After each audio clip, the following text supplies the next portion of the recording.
안녕하십니까. 저희는 광해병원 임상시술 보고의 발표를 맡은 17학번 최창은, 20학번 강태현, 20학번 최우주입니다. 발표는 병원 위치, 병원 구조, 실습생 일과 실습 과제, 준비 사항, 팁 그리고 주의 사항, 한 점을 말씀드리고 발표를 마치도록 하겠습니다.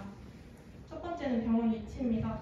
광해병원은 부산 동래구에 위치한 병원이고 미남역과 동래역 사이에 위치해 있습니다.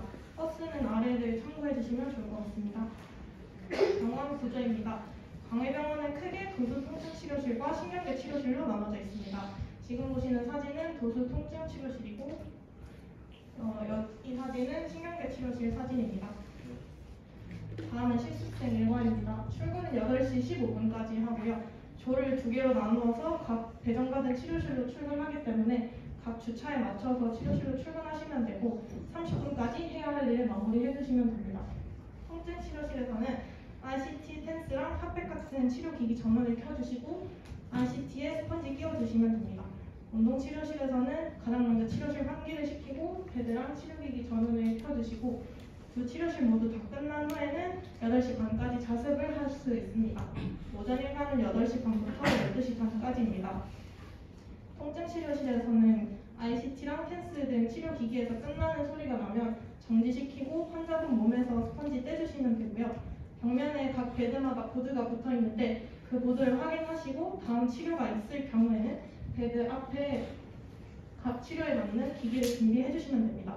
치료가 다 끝났을 경우에는 선 정리해 주시고 환자분이 가신 후에 베드를 정리해 주시면 됩니다. 환자분 중에서는 휠체어를 타고 오시거나 거동이 불편하신 분들이 있기 때문에 이런 분들은 휠체어를 밀어드린다거나 정리해드리는 등의 도움을 주실 수 있습니다. 점심시간 30분 전에는 베드를 닦고 정리해주시고 스펀지를 빼서 세척한 후에 다시 끼워주는 일을 하게 됩니다.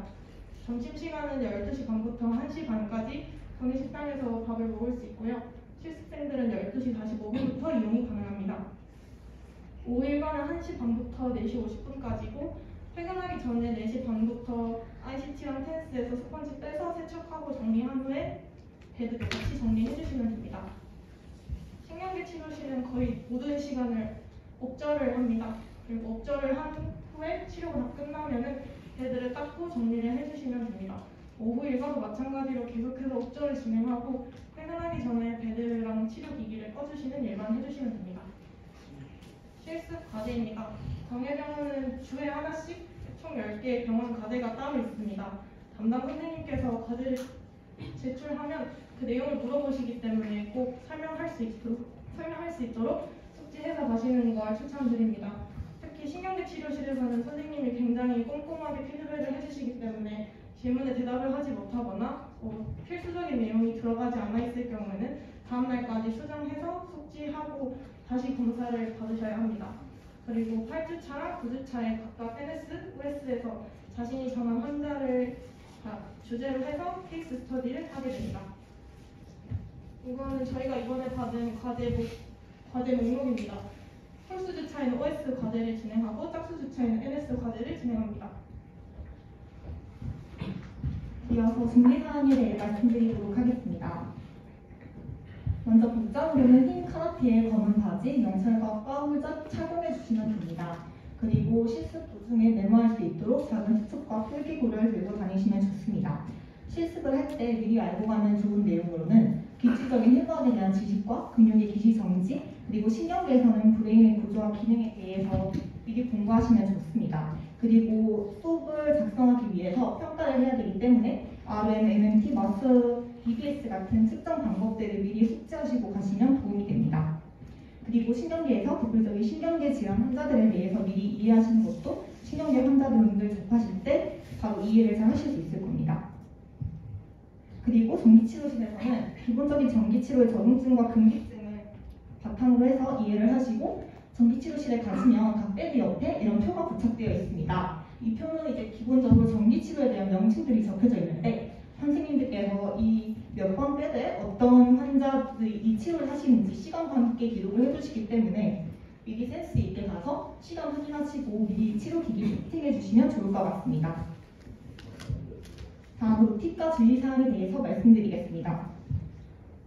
먼저 인사는 기본적으로 필수라고 생각을 해서 인사 잘 하시는 것을 추천드리고 실습을 하실 때 적극적으로 질문 많이 하시면 좋습니다.